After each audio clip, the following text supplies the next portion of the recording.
Have you ever heard of a hero silenced by secrets? I wouldn't trust her to guard a broom closet, let alone wear that uniform. One young soldier jeered loud enough for the others to laugh. Maggie Cole heard it. She always did. But this time, she paused. She kept her head down, pushing a heavy crate until the heat made her roll up her sleeve. That's when they saw it. Black ink, sharp lines forming a strange symbol. Part eagle wing, part triangle. General Redmond, visiting unannounced, froze. His voice dropped to a whisper, but it silenced the whole yard. Where did you get that symbol? The entire base held its breath. Because when a general speaks like that, you know a secret's about to shatter everything. Can a single tattoo rewrite a soldier's fate? Stay tuned to find out. The Oklahoma sun showed no mercy. Each morning it rose, blistering the sky and baking the dust that coated Fort Braddock's aging barracks. And every morning, Maggie Cole reported for duty, though no one called it that anymore. They called it supply duty, make work, or when they were feeling meaner, penance. Maggie walked with a limp, the left leg stiff, the ankle never quite bending right. It made her slower, deliberate in her movements, and a prime target for stares and whispered commentary. The limp wasn't from age, though she bore her 50-plus years with quiet dignity. It was from a time and place no one dared ask about because most thought they already knew. The rumors had wrapped around her like a shroud the day she stepped onto the base. They spread in the mess hall, in the gym, along the firing ranges. That's the one who abandoned her unit, left her men to die, and got herself a cozy little storage job to ride out her retirement. I heard she froze during a mission. They only keep her on 'cause command feels sorry for her. No one remembered where the rumors had started. Maybe it was the first young corporal who saw her paperwork, the parts they were allowed to see and noted the gaps, the unexplained transfers, the missing commendations. Maybe it was the bored private who filled in those blanks with stories that made sense to him. Whatever the source, the story grew legs. And once it had legs, it ran.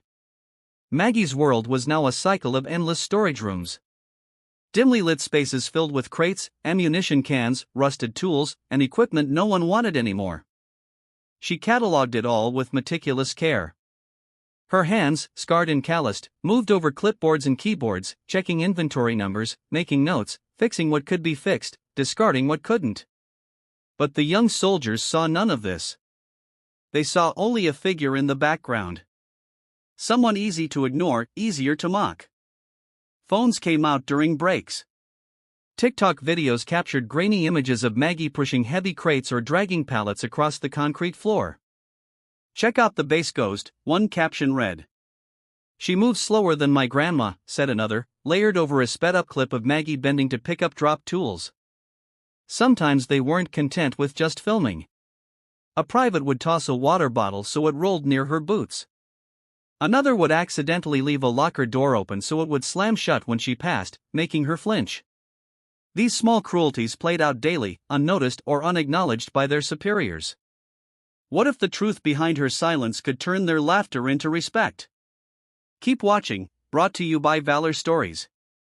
Her workdays were long, her tasks heavy. Maggie never complained.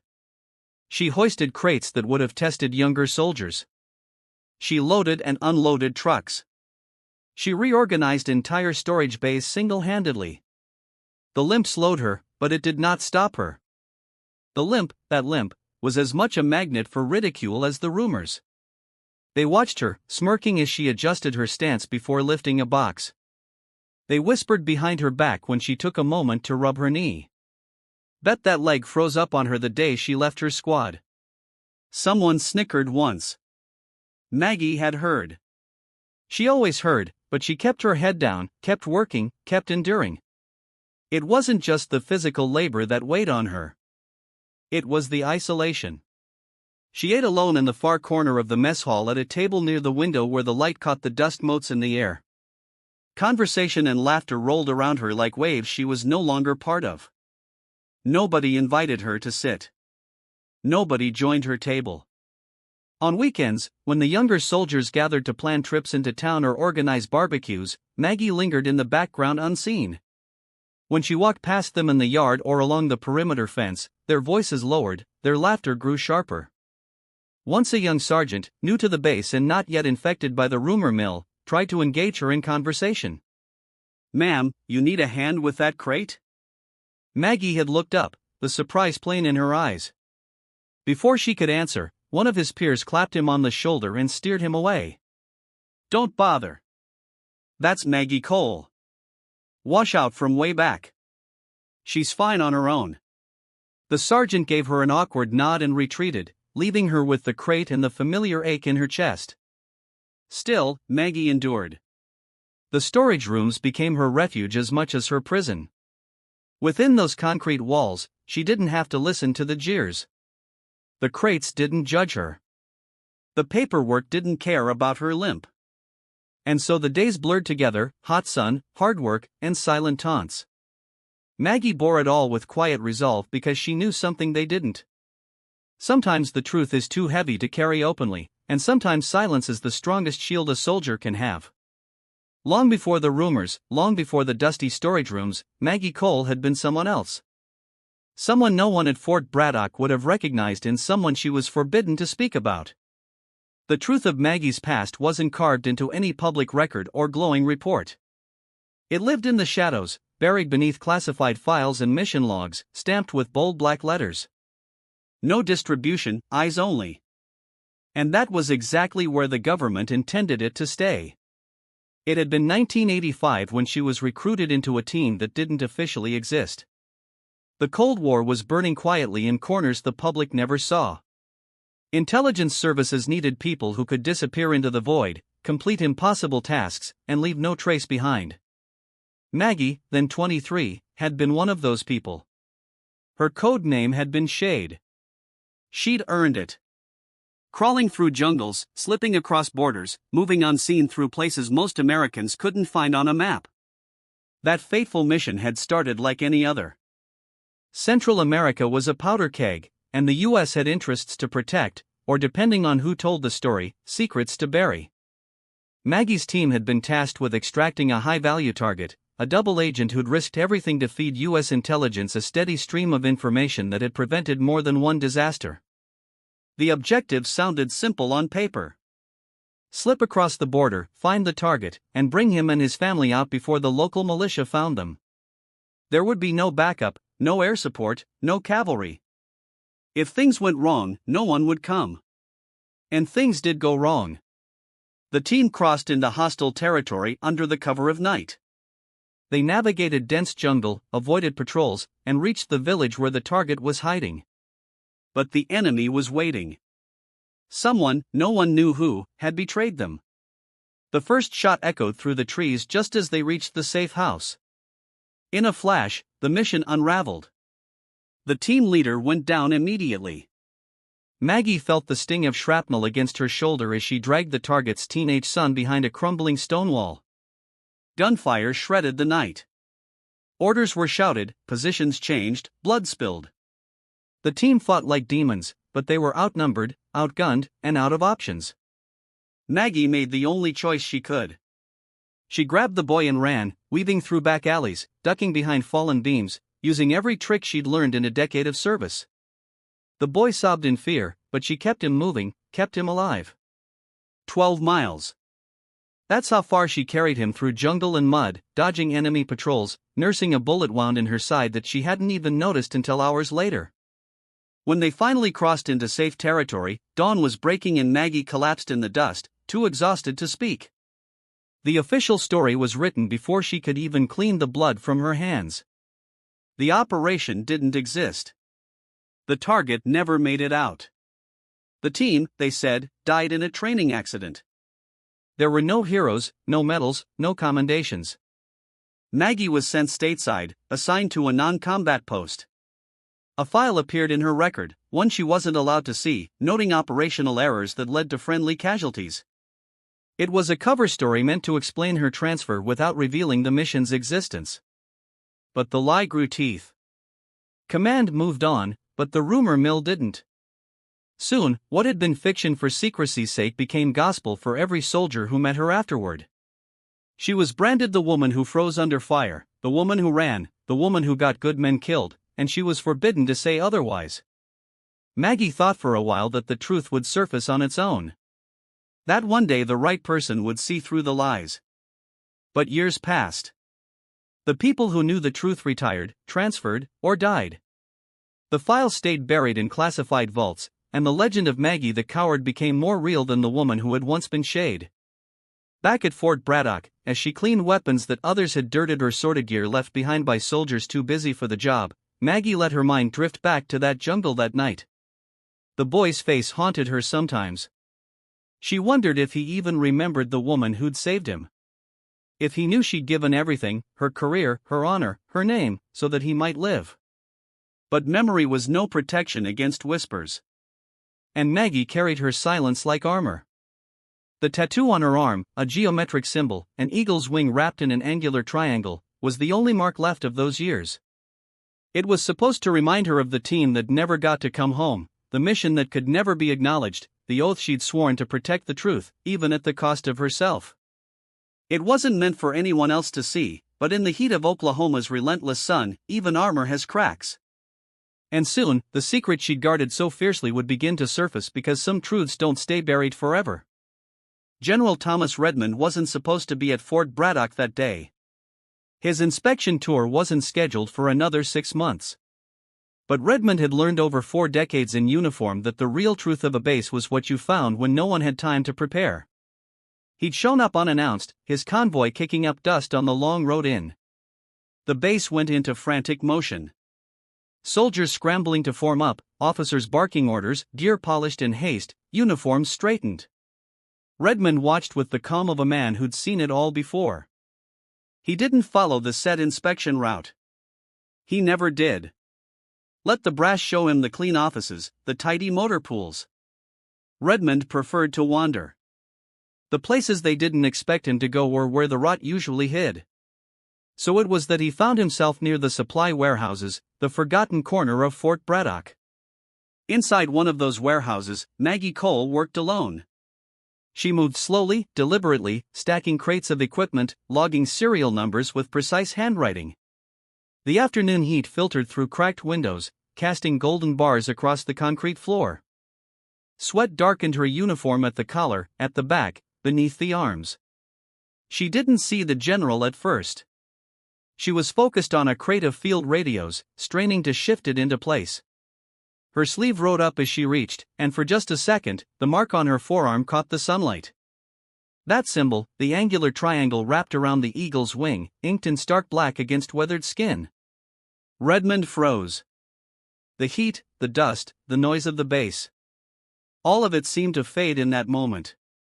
His mind raced, pulling at memories buried deep beneath layers of secrecy and time. He'd seen that emblem before. Not on any patch or insignia, not in any standard file. That was a mark from the blackest of black ops. Missions that weren't briefed in war rooms, but whispered about behind sealed doors.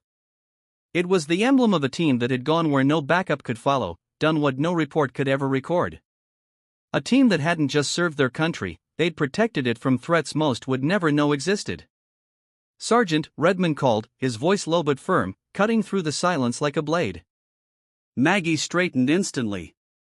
Instinct snapping her into attention before she even processed who had spoken. The general took a step closer, his eyes never leaving the symbol.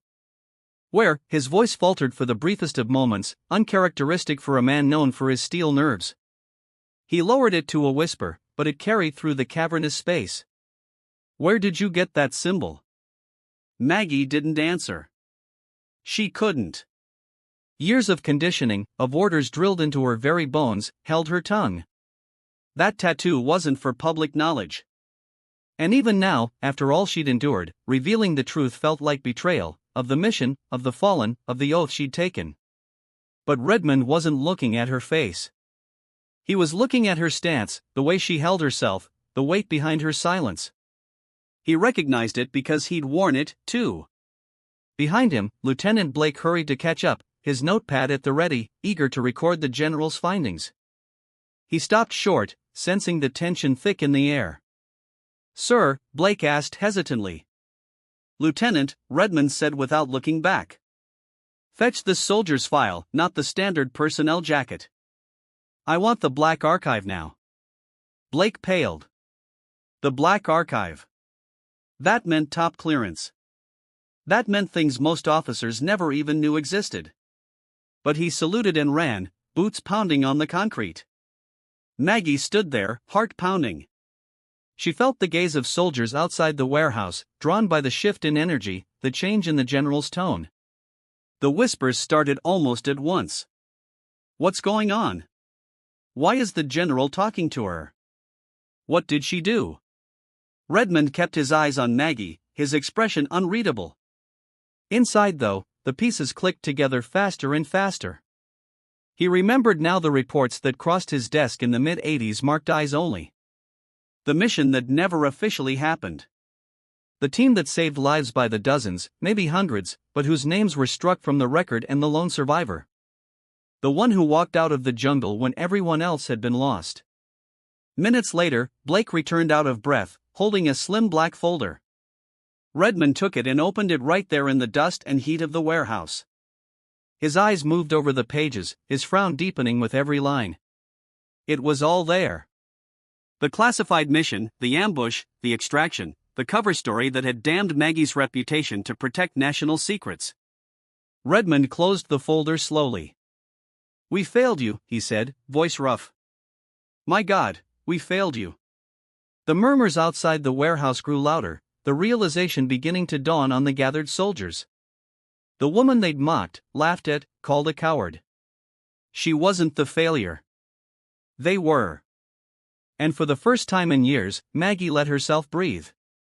Because maybe, just maybe, the truth was finally stepping out of the shadows. Word spread through Fort Braddock like a wildfire no one could contain. Soldiers abandoned their tasks, drifting toward the warehouse where the unexpected drama unfolded. They clustered in small groups, exchanging confused looks and half-formed whispers, drawn by the strange gravity of what was happening. General Redmond stepped out into the yard, the black folder still in his hands. The Oklahoma sun was sinking low now, casting the base in a warm golden haze that made every face look older, every mistake heavier. Form up, the general barked, his voice carrying the weight of command. It wasn't a request. Officers and enlisted alike scrambled into formation. Confusion rippled through the ranks. This wasn't protocol. This wasn't how inspections worked. Maggie stood at the warehouse doors, unsure whether to follow or flee. Her instinct told her to retreat into the shadows again, to let this pass. But something deeper, something she thought had been long buried, made her stay rooted to the spot. Redmond's eyes swept over the assembled soldiers. Young faces, hardened veterans, officers who should have known better. His expression was carved from stone. Every one of you, he began, his voice even, owes this soldier an apology. A shocked silence followed. No one moved. This is Sergeant Margaret Cole, Redmond continued, raising the black folder. Some of you called her a washout, a coward, a disgrace. You spread stories about how she failed her unit, abandoned her mission. But you were wrong. His tone sharpened. You were dead wrong. Maggie felt every eye turn toward her. But this time, the looks weren't mocking. They were searching, uncertain, ashamed.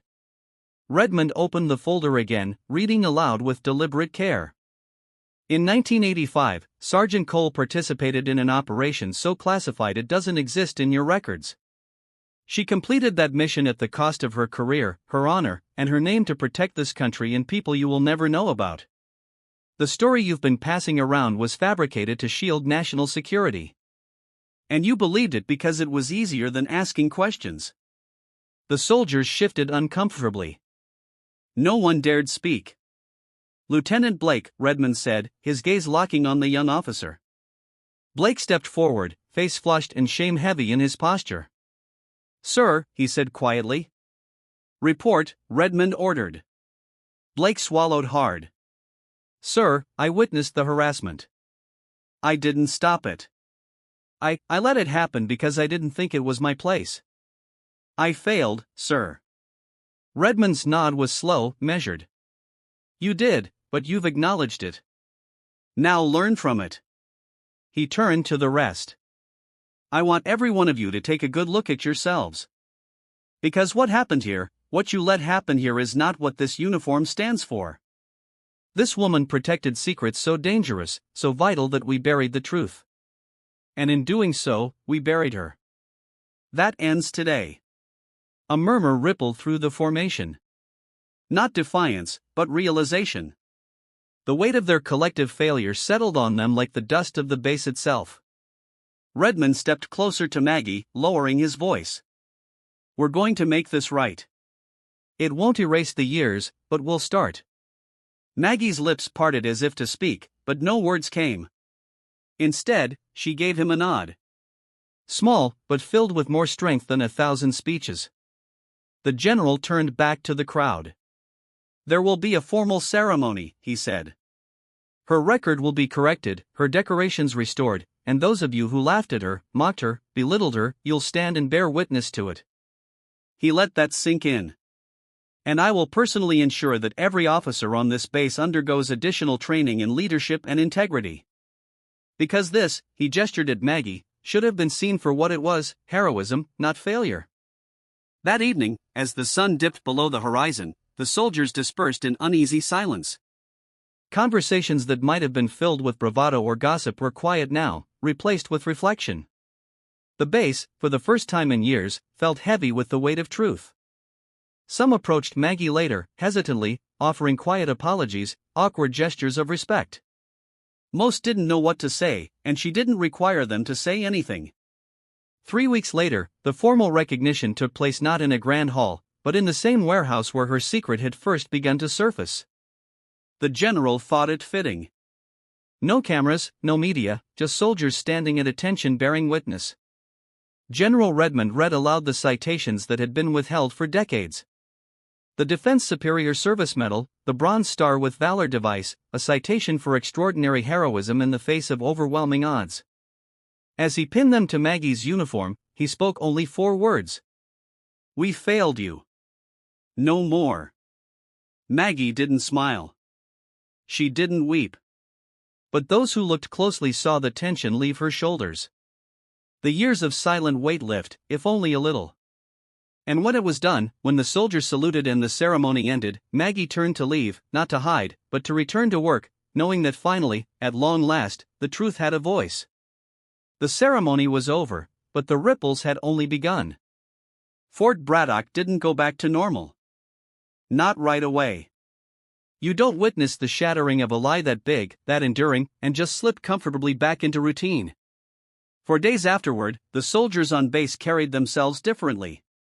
The jokes stopped, the sideways glances, the muttered gossip, the snide remarks, all silenced by the weight of what they had learned.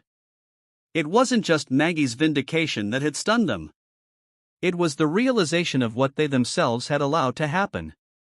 General Redmond stayed at the base longer than planned. He oversaw the first rounds of what he called integrity retraining. Not just a series of lectures, but hard conversations about leadership, judgment, and the duty of every soldier to protect the dignity of their comrades. He stood before rooms packed with officers and enlisted personnel and told them hard truths. This failure wasn't Maggie Cole's, he said. It was ours. Mine, yours, the system's. And the only way we honor what she endured is by making sure it doesn't happen again. He didn't mince words. He spoke of courage. The kind that stays silent when ordered. The kind that bears disgrace for the sake of others. The kind that doesn't get medals or parades. He spoke of the danger of easy assumptions, of going along with the crowd, of how rumors could wound as surely as bullets. And the base listened. Lieutenant Blake, who had once looked the other way, took those lessons to heart. The shame of his inaction had nearly crushed him in those first days after the warehouse reckoning. But with Redmond's support, Blake began using his voice, stepping in when he saw small injustices, speaking up in meetings, ensuring that no soldier on his watch endured what Maggie had. His growth became a quiet example to the younger troops. Maggie herself returned to her work. But it wasn't the same. The storage rooms no longer felt like exile. Soldiers began stopping by, asking her advice on logistics, inviting her to join them for coffee or a meal. At first, she declined, wary of the sudden change, but slowly, carefully, she began to accept. She was no longer invisible. The story of what had happened at Fort Braddock didn't stay contained within its fences. Despite the military's attempt to keep the details quiet, word leaked, as it always does. Veterans groups picked up the tale, spreading it through newsletters and social media. Military families hearing the truth demanded answers. Congress took notice. Within months, hearings were scheduled on Capitol Hill.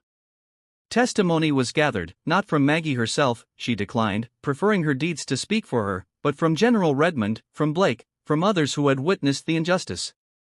The result was the Quiet Valor Act, bipartisan legislation designed to review the records of soldiers who had served in classified operations and ensure their contributions were properly recognized. A special commission was formed to investigate cases like Maggie's where secrecy had buried heroism beneath fabricated failure. Across the country, hundreds of stories began to surface. Soldiers who had lived for decades under clouds of undeserved shame. Their true service hidden behind layers of classified lies. Medals were awarded, records corrected. Families finally told the truth of what their loved ones had done. Maggie wanted no part of the spotlight, but Redmond convinced her to lend her name, quietly without speeches or ceremonies, to a new center established near the base. The Maggie Cole Quiet Valor Center became a refuge for veterans of classified missions, a place where they could find support, counseling, and community without having to reveal what could not be spoken in public. The center offered no headlines. It didn't seek donations or praise, but it changed lives. Veterans who had spent years carrying invisible burdens found people who understood. The staff included former operators, intelligence officers, and military chaplains, all bound by the same code of silence, all committed to helping their own. Maggie herself spent evenings at the center sitting with other veterans around a modest fire pit behind the building. They shared coffee, quiet stories, and long silences. No one pressed for details. No one needed to. The bond was in the understanding, in the shared weight of secrets carried for a nation. One autumn night, as the fire crackled and the stars stretched endlessly overhead, a young veteran approached her. He was maybe 30, his face lined more from experience than age. "I heard what they did to you," he said. "What you went through, it helped. Knowing someone else survived it." Maggie studied him for a moment, then nodded. "That's why we're here," she said simply. And that was enough. General Redmond retired not long after the reforms began to take hold. At his farewell address, he spoke of Maggie without naming her. "We failed a hero," he said. "But in recognizing that failure, we found our path forward. Let that be our legacy, that we learned, we changed, and we honored the sacrifice of those who could not speak for themselves." Fort Braddock changed, too. The base became known not for the scandal, but for the standard it set afterward. A place where soldiers watched out for one another, where assumptions were questioned, where quiet valor was recognized, even if it wore no medals. And Maggie found peace, not in public accolades, but in the small, steady victories of dignity restored, burdens shared, and lives quietly changed for the better. As Maggie Cole's story fades from headlines and hearings, the lessons it offers remain urgent for all of us today. In a world moving faster than ever, where judgments are often made in an instant and where whispers can spread farther than facts, we're reminded how dangerous assumptions can be. Maggie endured years of isolation, humiliation, and injustice because no one paused to ask the harder questions. How many times do we see that happen today? How often do we in our communities, in our workplaces, even within our families allow rumor or bias to shape our view of someone rather than truth? Her story reminds us of the quiet strength it takes to stand firm, to keep faith with oneself, even when the world seems determined to tear you down. And it challenges us, especially those of us who have lived long enough to see how quickly respect can be given or taken, to be better guardians of dignity. Maybe you've known a Maggie Cole in your life. Maybe you've been that person carrying a burden in silence while others judged you without knowing the whole story. If so, we invite you to share your thoughts in the comments. What does Maggie's story bring to mind for you? Have you witnessed or experienced quiet valor in your own life? And perhaps, like Maggie, you've seen the harm that can come when people follow the easy narrative instead of seeking the harder truth. How do we as a community stop that from happening? Let's talk about it below, because real change starts with conversation. What would you have done in Maggie's place? What would you have done if you were one of her fellow soldiers? Leave your thoughts below. We read every comment. Thank you for joining us in reflecting on Maggie Cole's journey, brought to you by Valor Stories. A reminder that not all heroes wear medals and not all victories are celebrated in parades. If this story moved you, if it made you think, we hope you'll like this video, subscribe to our channel, and share it with someone who might need to hear it today. Together, let's honor the unseen, the unheard, and the unrecognized. And let's strive to be a nation that values quiet courage as much as the loud.